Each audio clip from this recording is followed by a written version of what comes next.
So Shay, aka Slack Stack.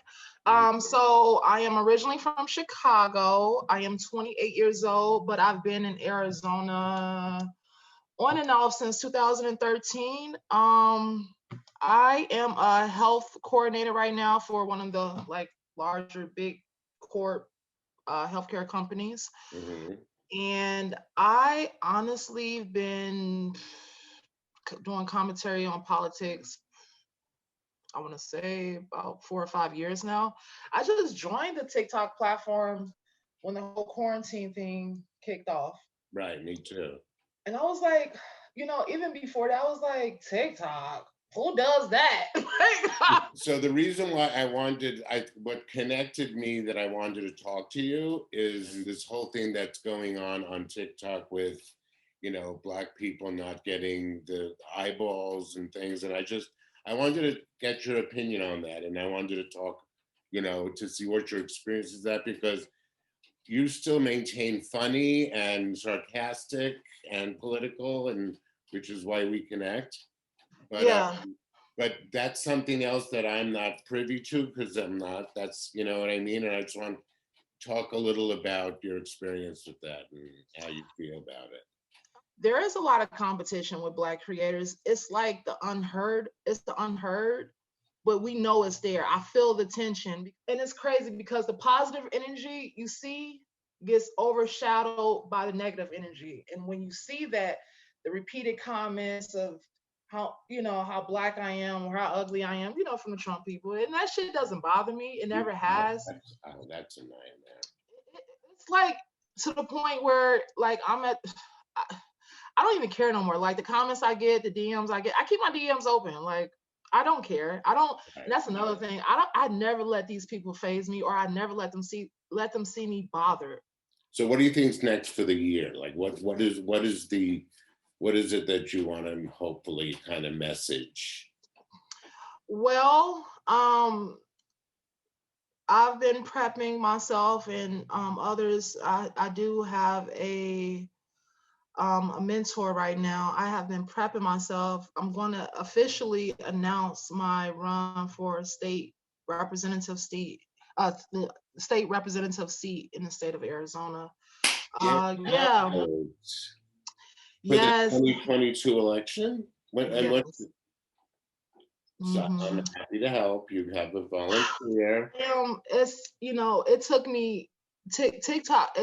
TikTok has actually gave me the courage to run, because I always wanted to run. I mean, shit, since I've been a kid, I wanted to run for politics. But this platform has really gave me the courage to finally get the guts and to actually execute on it. Even if I don't even be successful in it, it's the fact that I actually put myself forward and out there and vulnerable to actually do it.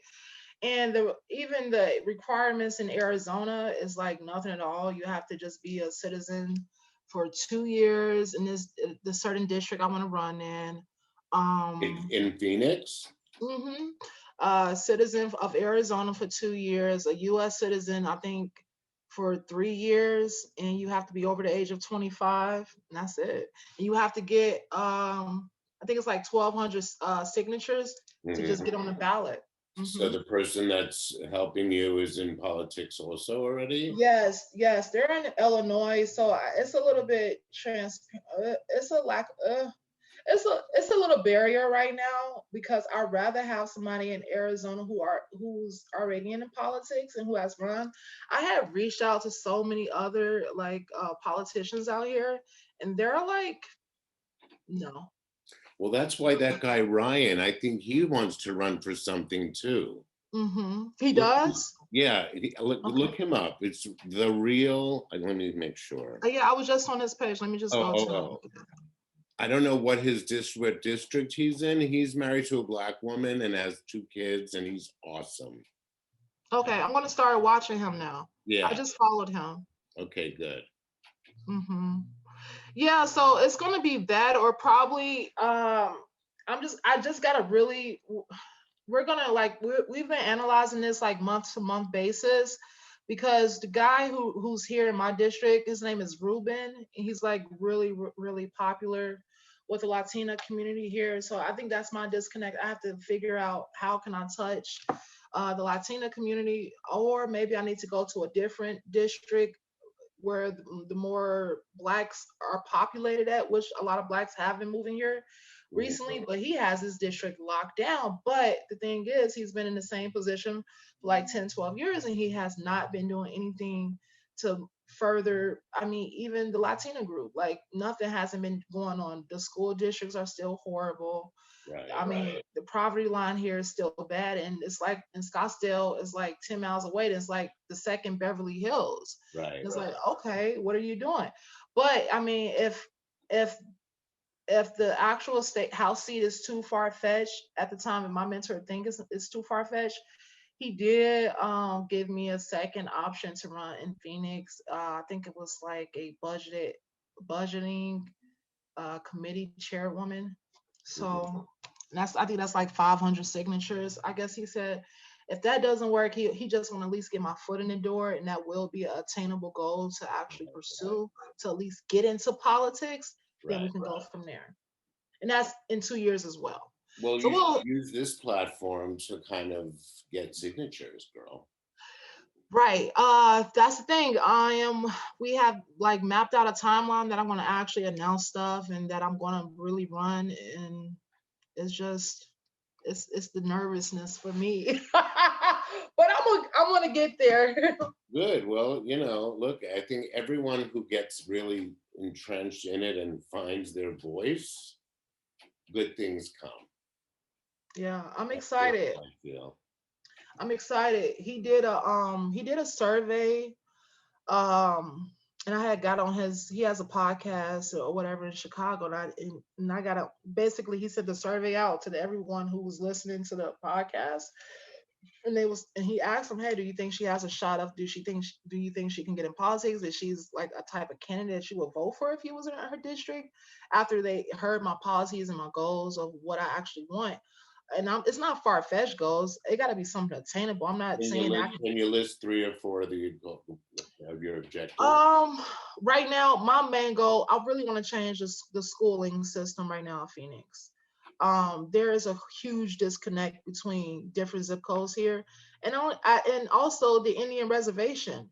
I know that it's completely different from how the Phoenix school systems operate, but I believe that there should be more community outreach from the government to the Indian reservation, because we have so many here. Right. And there's no way they should have been on top of the COVID epidemic. They were getting slaughtered out there, and they asked for help, and no one ever helped them. And it was like Trump was like flat out ignoring them. And they were dying by the hundreds. And the crazy part about it is Arizona profits off of the Indian reservation here because of the casinos, and they didn't even care about them. They didn't even have an ounce of care. I'm like, you guys are profiting so much money off their casinos here. Their casinos is keeping Arizona open. And the governor here he just doesn't give a fuck. I hate to say it, he doesn't give a fuck about them. And I think when you get in a certain tax bracket, they are like, okay, who cares about the small people? Right. Who cares? And the minimum wage here is fucking shitty as fuck. It's like $7.75 an hour. That's the minimum wage here. Although the cost of living is still low, but I mean that's still shitty.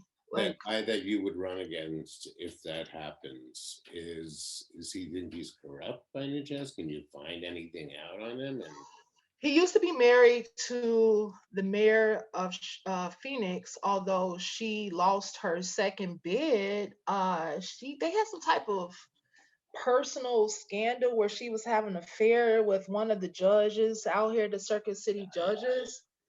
Yeah, and on top of that, he's so fucking boring. He talks like this. He like, hello, my name is Ruben.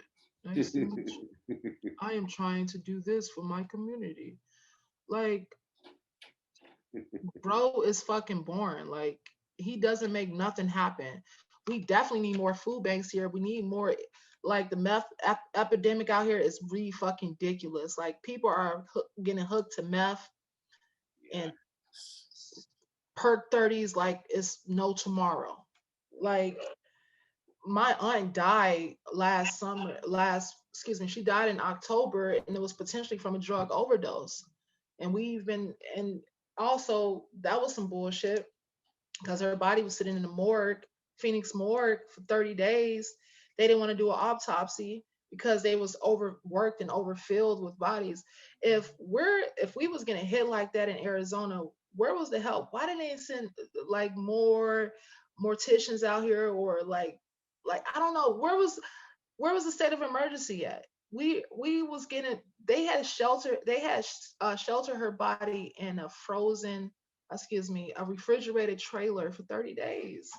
We didn't have absolutely no help out here, and she moved to Arizona to change her life, to get off of drugs from Illinois, and she ended up on drugs out here, and it was even worse.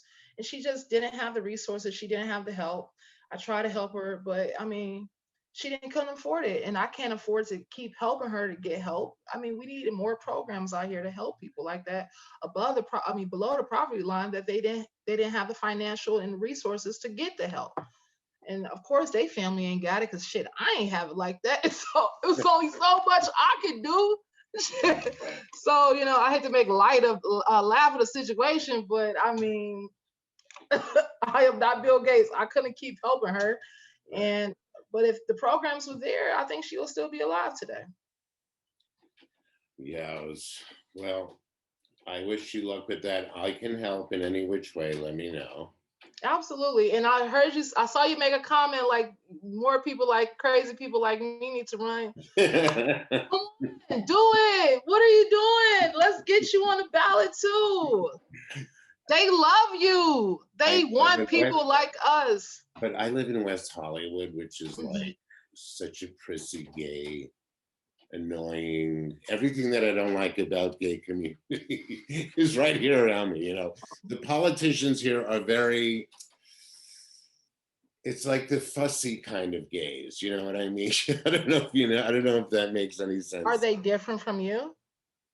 I'm not that fussy. No. It's like, I'm too much of a independent. I could never play the game that these people I understand have to play. Do you really want to do it? No. Not really. Okay. Once COVID ends, we should have like a convention of the political TikTokers for sure. Yeah. You are brilliant, my friend. You are 10 for 10 right now. Who would have even thought of that? I would never thought of that. You are brilliant. Well, thank you, but no, I just think that that's gonna have to happen. I mean, we all have to break bread together.